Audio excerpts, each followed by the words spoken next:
What does it mean to carry a light that none may see, to hold a fire that kindles hearts, yet burns no brighter than a whisper in the dark?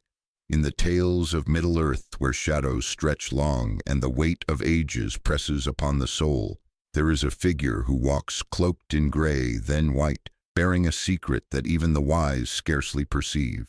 His name is Gandalf Mithrandir, the Grey Pilgrim, the White Rider. But his truest name is not spoken for. It is written in the flame. He bears a flame called Narya, the Ring of Fire, one of the 3 elven rings forged in the youth of the world.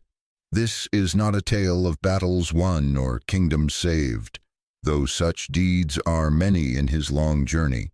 This is a meditation on the unseen fire, the hidden spark that moves through the heart of a wanderer, and what it means to bear a burden that asks no glory, only fidelity. In the beginning, before the stars were kindled or the seas were sundered, there was a harmony, a music woven by Ilúvatar, the one whose thought gave form to all that is. From that music came the Ainur spirits of fire and light, and among them was Olorin, he who would become Gandalf. Olorin was not mighty in the way of Melkor, whose rebellion scarred the world, nor radiant as Manwë, who sits upon the throne of the winds. Olorin was a spirit of quiet wisdom, a lover of beauty, a teacher of compassion. He walked among the elves in the gardens of Valinor, learning the sorrow of their exile, and he lingered in the shadows where the weary sought solace, when the Valar chose emissaries to walk in Middle-earth, to stir the hearts of elves and men against the growing shadow of Sauron. Olorin was reluctant. "I am too weak," he said, "and I fear the darkness." Yet it was this very humility, this trembling before the vastness of the task, that marked him as worthy. For the fire that kindles hope is not born of pride, but of a heart that knows its own frailty. And so Olorin came to Middle-earth, not as a lord or a warrior, but as a wanderer cloaked in grey staff in hand, his eyes alight with a gleam that spoke of distant stars. He was Gandalf now, a name given by men who saw in him a spark of something ancient, though they knew not what. But another gift was given to him, a secret entrusted by Círdan, the shipwright lord of the Grey Havens. Círdan, whose eyes saw further than most, greeted the Grey Pilgrim upon the shores of Middle-earth, and spoke words that would shape the ages. "Take this ring for your labors. Will be heavy, but it will support you in the weariness that you have taken upon yourself. For this is the Ring of Fire, and with it you may rekindle hearts in a world that grows chill." Thus was Narya, the Ring of Fire, set upon Gandalf's finger, a band of gold adorned with a ruby that burned like a coal plucked from the heart of the earth. Yet it was a secret flame, invisible to all but those who bore the one, and Gandalf wore it not as a crown, but as a burden. What is the fire of Narya? It is not the blaze of dragons, nor the pyre of war, nor the light that dazzles the eyes of kings. It is the ember that glows in the cold, the spark that leaps from heart to heart when despair threatens to smother hope. It is the courage to stand against the shadow, not with sword or shield, but with a word, a glance, a moment of defiance. The fire of Narya is the power to inspire, to preserve, to resist the fading of the world. It is the flame that whispers, "You are not alone." And Gandalf, bearer of this flame, walked the roads of Middle-earth, kindling it wherever he went, though none knew the source of his strength. He was no ruler, no master of armies. He was a guide, a friend, a voice in the wilderness, and his power was in the hidden fire that burned within him. Consider the world into which Gandalf came. The Second Age had ended in cataclysm, with Sauron cast down and the One Ring taken by Isildur. Yet the shadow lingered. The Third Age was a time of fading of realms, crumbling of elves, departing of men, forgetting the songs of their fathers. The dwarves delved too deep in Moria, waking ancient evils. The kingdoms of Gondor and Arnor, once radiant, grew dim. Their kings divided, their glory tarnished. And Sauron, though bodiless, was not vanquished. His spirit stirred in the east, gathering strength, whispering lies. sowing discord. Into this world of twilight, Gandalf brought his flame not to conquer, but to kindle. He walked among hobbits, teaching them mirth and courage. He counseled kings, reminding them of duty. He stood with warriors, urging them to hold fast. And always he bore the ring in secret, its power woven into his every word and deed. Let us pause here, for the tale of Narya is not merely the tale of a ring, nor even of Gandalf alone. It is a mirror held up to the soul, a question asked in the silence of the heart. What does it mean to bear a hidden light, to carry a burden that none may know? Yet all may feel Gandalf's journey is not one of triumph, but of endurance, of faithfulness in the face of weariness. He is no hero in the mold of Aragorn, whose crown restores a kingdom, nor of Frodo, whose sacrifice unmakes the one. Gandalf is the one who walks beside, who points the way, who bears the weight of hope when others falter.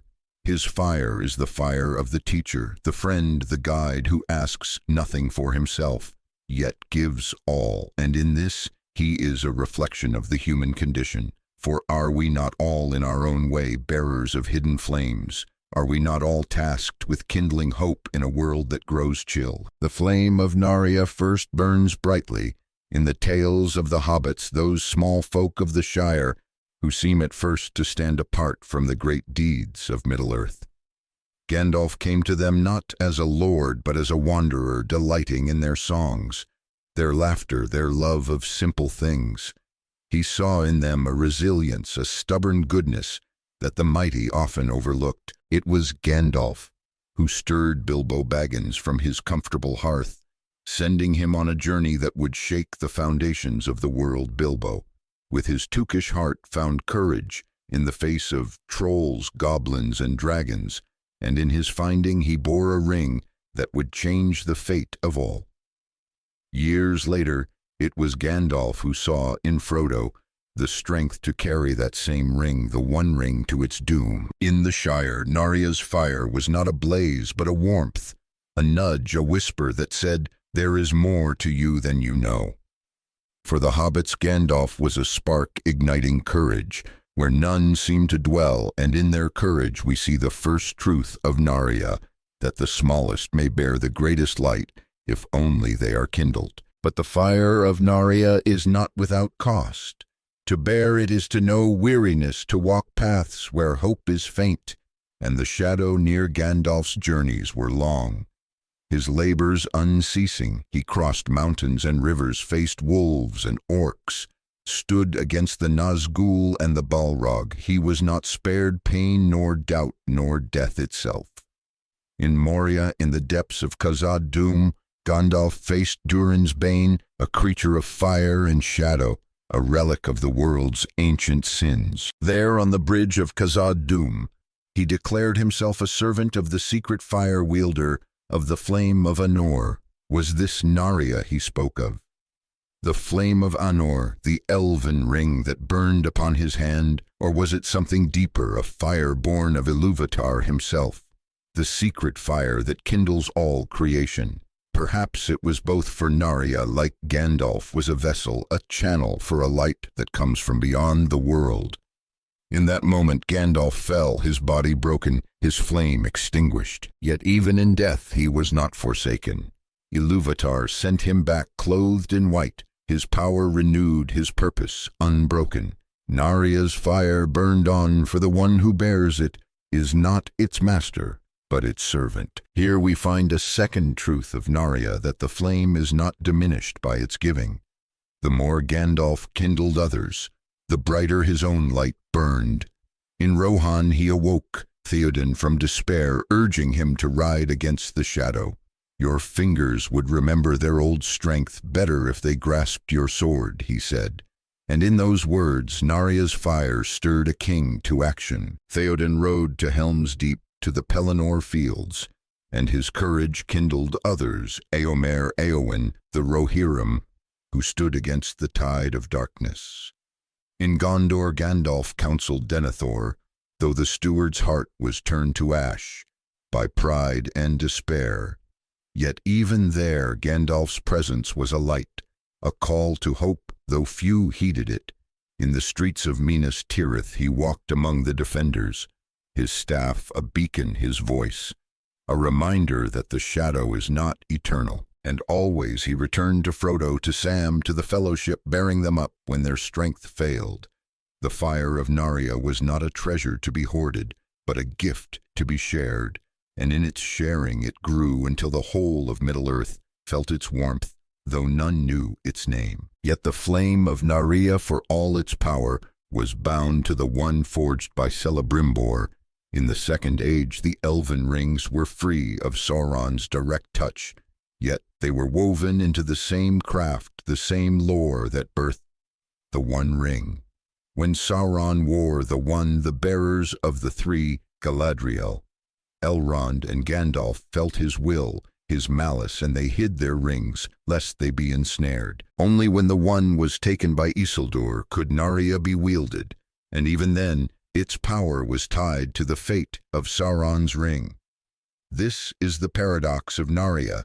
It is a light that resists the shadow, yet it is bound to the shadow's fate. Gandalf knew this, as did Galadriel and Elrond. They knew that Frodo's quest, if it succeeded, would unmake the one, and with it the power of the three. Narya's flame would fade, its gifts undone, its bearers diminished, and yet they aided Frodo. They bore him up. They sacrificed their own power for the hope of a world free of Sauron's dominion. In this we see a third truth, that true hope lies not in preserving what is, but in letting go for what may be. The tale of Narya is in the end a tale of letting go. Gandalf bore the Ring of Fire through the Third Age, kindling hearts, resisting evil, guiding the free peoples to their final stand.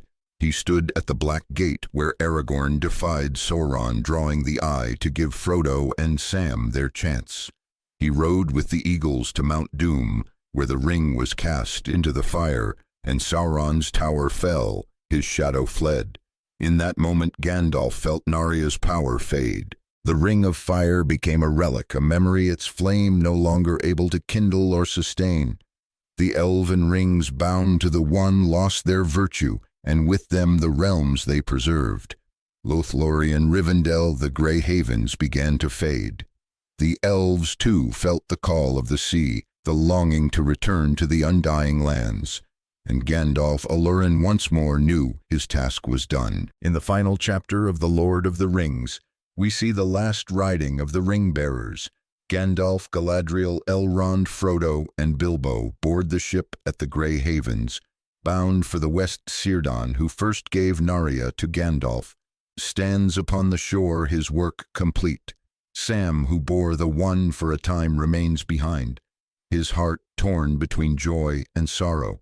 The ship sails, and the Third Age ends, not in triumph, but in a quiet fading, a departure that leaves the world changed. The Fourth Age belongs to men, to Aragorn's kingdom, to the Hobbit's shire, but it is an age without the elven rings, without the fire of Narya. And yet the flame lingers not in the ring, but in the hearts it kindled, in the courage it inspired, in the hope it preserved. What then is the legacy of Narya? It is not in the ring itself, for that is gone, a relic of a lost age. It is in the lives it touched, the moments it shaped, the light it carried, when all seemed lost. It is in Bilbo's courage, in Frodo's sacrifice, in Sam's fidelity. It is in Theoden's charge, in Aragorn's crown, in Éowyn's defiance. It is in the Malorn tree that grows in the Shire, a gift from Galadriel, but kindled by Gandalf's hope. The flame of Narya is the flame of the human spirit, fragile yet unyielding, hidden yet radiant. It is the fire that burns in silence, in the small acts, the unseen choices, the moments when no one watches, yet all is changed. But let us linger a moment longer, for the tale of Narya is not only a tale of endings, but of beginnings. The fire that Gandalf bore was not his own, nor was it born in Middle-earth. It was a spark of the secret fire, the flame of Ilúvatar, the light that kindled the world. Narya was but a vessel, a channel for that greater light, and Gandalf its servant. In his humility, in his weariness, in his sacrifice, we see the truth of all fire-bearers. that the light they carry is not theirs to claim, but theirs to share. The ring of fire was a gift given to Gandalf by Círdan, who saw in him the heart to wield it, and Gandalf in turn gave that gift to others, not in power, but in hope, in courage, in love.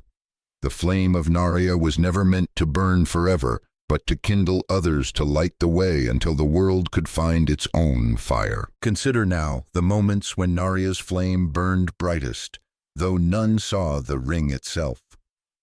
In the darkness of Moria, when the Fellowship faltered, Gandalf's voice was a light urging them onward. In the snows of Caradhras, when the storm threatened to bury them, his staff was a beacon, his will, a warmth against the cold.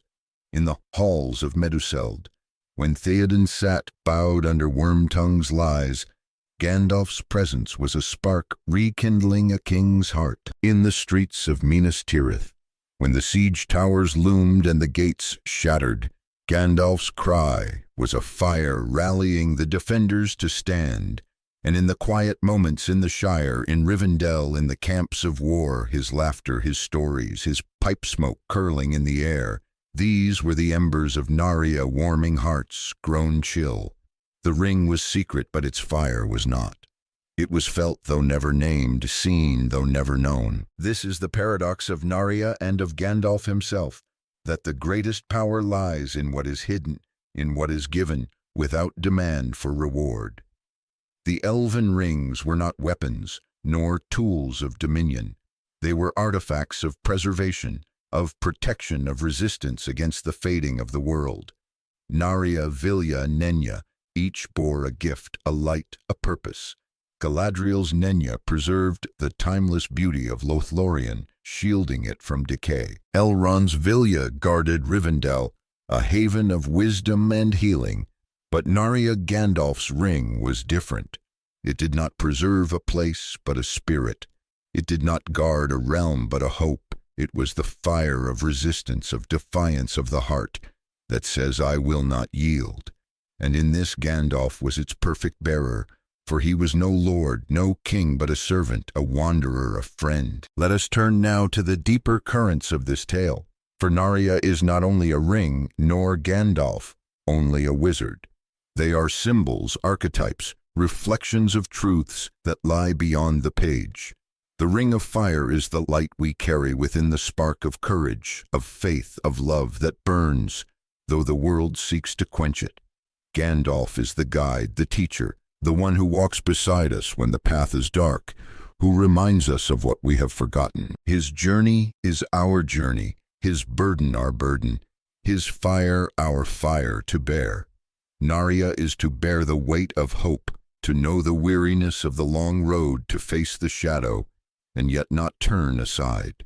It is to kindle others, though it cost you all to give light, though you yourself grow dim. In the tales of Middle-earth, there are many fires, many lights. There is the fire of Smaug, hoarding gold, devouring life.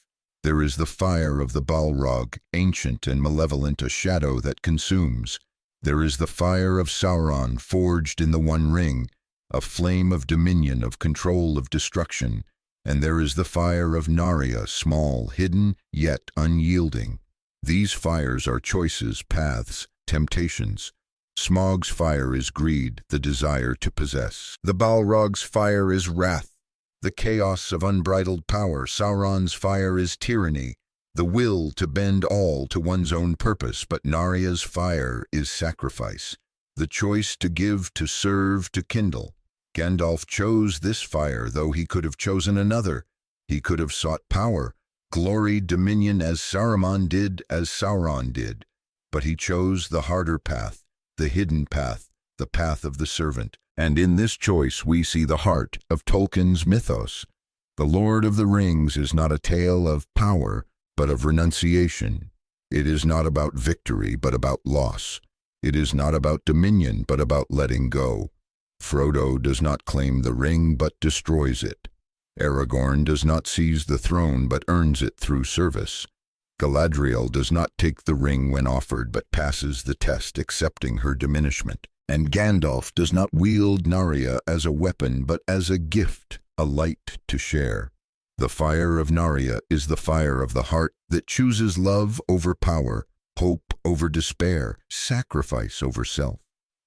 It is the fire that burns in the small, the weak, the forgotten, and in its burning, it changes the world. Let us linger now on the moments when Narya's flame touched the lives of others, for it is in these moments that we see its true power in the Shire.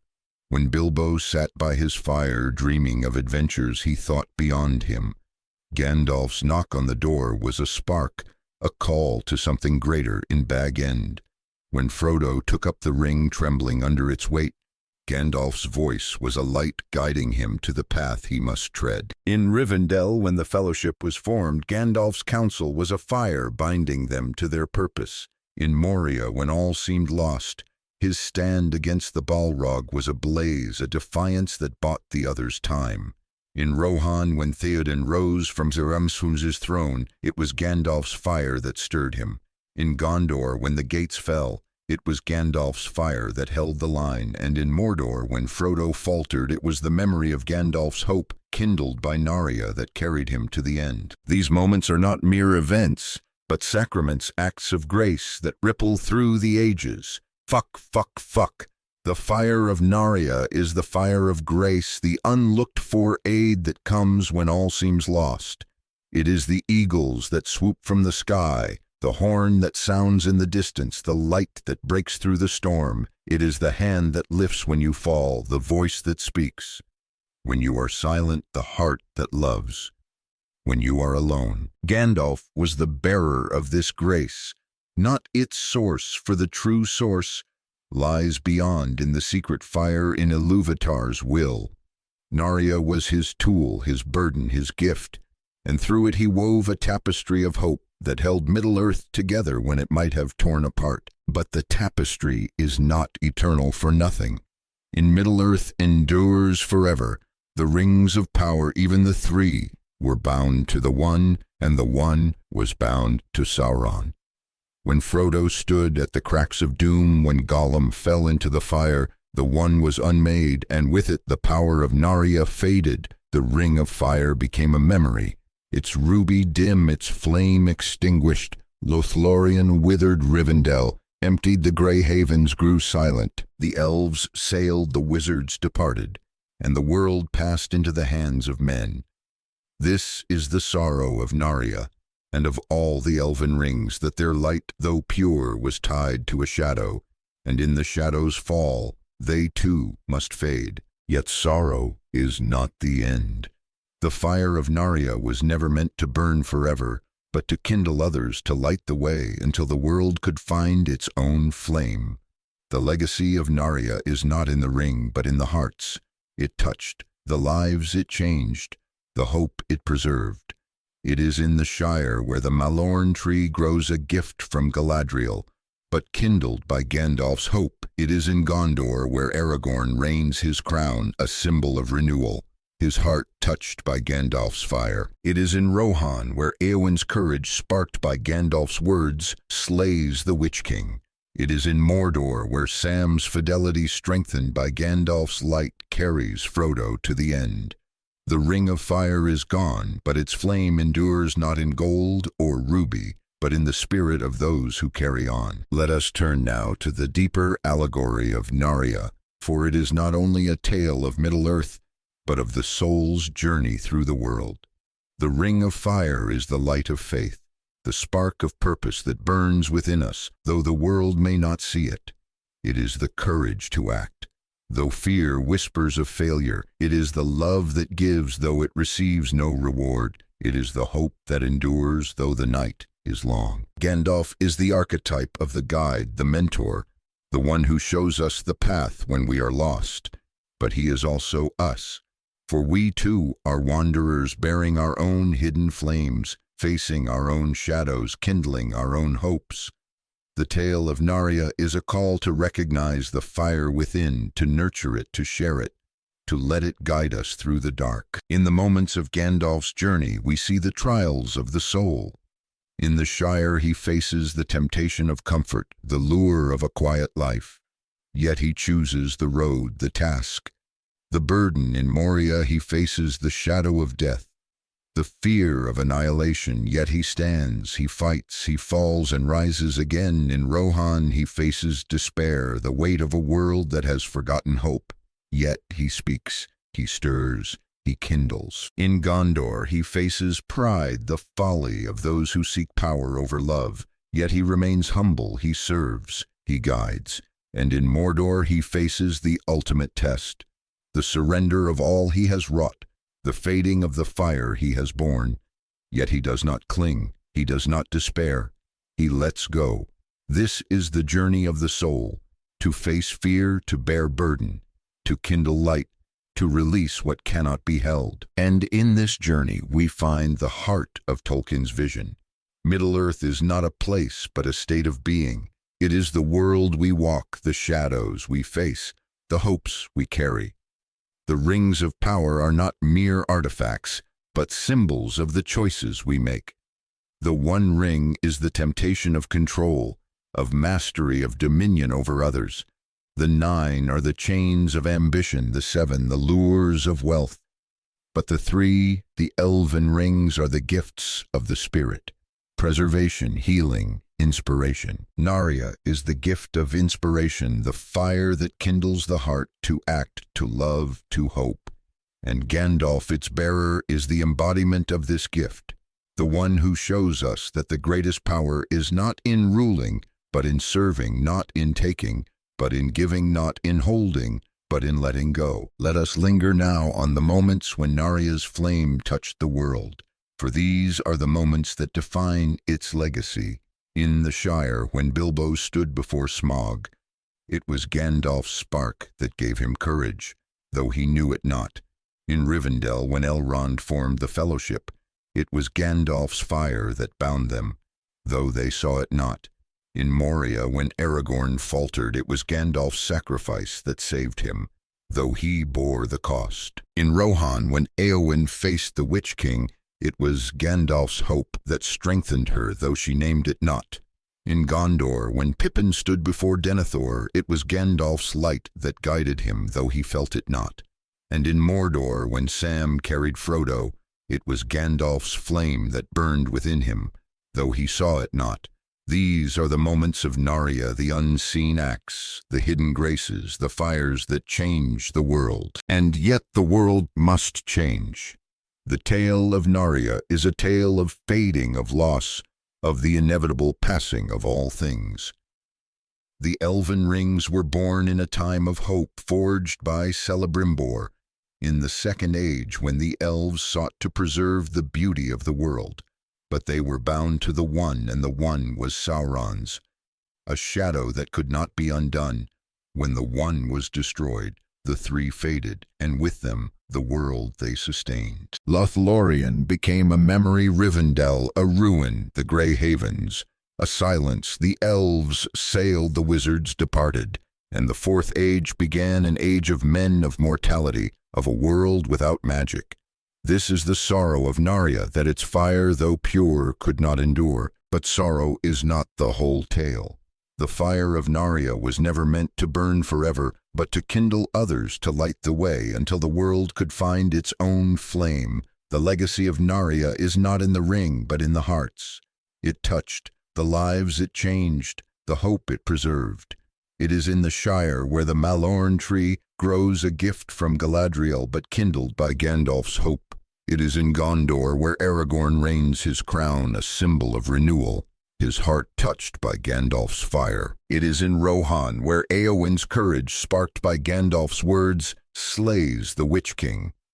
It is in Mordor, where Sam's fidelity, strengthened by Gandalf's light, carries Frodo to the end. The ring of fire is gone, but its flame endures, not in gold or ruby, but in the spirit of those who carry on. And so we come to the final truth of Narya, that the fire is not in the ring, but in the bearer, and the bearer is not alone. Gandalf bore Narya, but he was not its source. The flame came from Ilúvatar, from the secret fire that kindles all things. Gandalf was its servant, its channel, its voice, and in his service he showed us what it means to bear a hidden light, to kindle hope in a world that grows chill. to give all and ask nothing. His journey is a call, a challenge, a question. What fire do you bear? What light do you carry unseen by the world, yet felt in the hearts you touch? The tale of Narya is not about power, but about love, not about dominion, but about sacrifice, not about victory, but about hope. In the last riding of the ring-bearers, we see the end of Narya's tale, but not its meaning. Gandalf sails with Frodo, Bilbo, Galadriel, and Elrond, their ship a star upon the sea bound for the undying lands. Círdan watches from the shore, his eyes reflecting the light of ages. Sam stands beside him, his heart heavy yet full of the life he will live, the children he will raise, the garden he will tend. The third age ends, the fourth begins, and the world is changed. The rings of power are gone. Their fire faded, their magic lost. But the flame they kindled, the hope they preserved, the love they shared, these do not fade. They live in the stories, in the songs, in the hearts that remember. And so we stand at the edge of the tale, looking out to sea where the ship has vanished. Where the stars sing softly, the fire of Narya is gone, but its light remains a spark in the dark, a whisper in the silence. It is the light of courage, of sacrifice, of hope that endures, though all else fails. It is the light you carry, though you know it not, the fire you kindle, though you see it not. The tale of Middle-earth is a tale of fading, of loss, of letting go, but it is also a tale of renewal of grace, of the fire that burns eternal. Gandalf bore Narya, but the flame was not his alone. It was yours, it was mine, it was ours, and in its light we find the strength to carry on, to kindle hearts, to resist the shadow, to hope when all seems lost. Let the tale fade now, as all tales must, into the silence of the sea, into the memory of the stars. Let it linger in the heart where the fire of Narya still glows unseen, eternal, waiting for the one who will bear it next. For the light you carry is not yours alone, and the flame you kindle will burn long after you are gone. The ring of fire is no more, but its spark lives on in the quiet moments, in the unseen acts, in the hope that defies the dark. And in that hope we find the truth of all tales, that the fire is not in the ring but in the heart, and the heart is never alone. If this tale of Narya's flame has kindled a spark in your heart, join us on this journey through the myths and mysteries of Middle-earth. Subscribe to the channel, share this video with those who love Tolkien's world, and leave a comment below. Tell us what hidden fire you carry, what hope you kindle in the dark. Until next time, may the light of the secret fire guide your path, and may you walk ever in hope.